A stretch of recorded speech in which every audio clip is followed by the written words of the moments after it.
I really cannot say this enough times, but who you work with really does matter. As mortgage people, so many times, y'all will just boil yourself down to rate.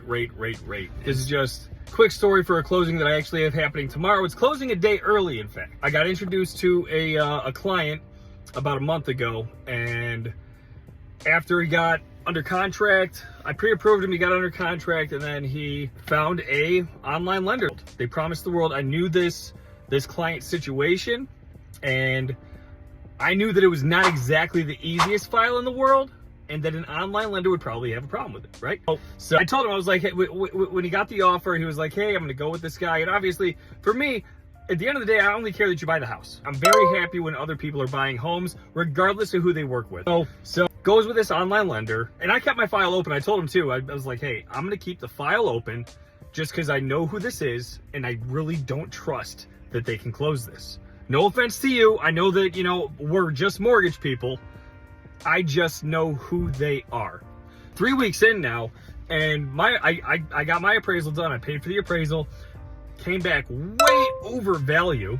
Online lender appraisal came back at value, which is fine, but needing a bunch of repairs. It's fine. That's not their fault. That's their appraiser needing repairs. But now, this is supposed to close on Friday, right? That's the contract close date, is this coming Friday. On Monday, the realtors called me and they're like, hey, online lender hasn't even gone to underwriting yet.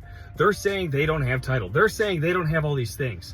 And I know that these things are done, all right? Monday, client calls me back and he's just like, hey, can you still close this on Friday? I know you said you were keeping the file open. I said, absolutely, let's do it. On Monday, I get the file back.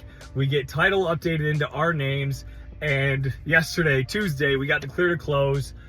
And now I was like, hey, you know what? We're clear to close. You want to close Thursday? So they're closing Thursday. I knew the nuance to the file, and I knew the other lender was not going to close it. At the end of the day, there's a lot more than rate that goes into a mortgage, all right? There's a lot of knowledge. My team is effing phenomenal. I would put them up against anybody. Make sure you're closing. More than anything, make sure you're closing. If a rate is quoted out that's super duper low but doesn't close, you don't have a rate, all right? Take it easy.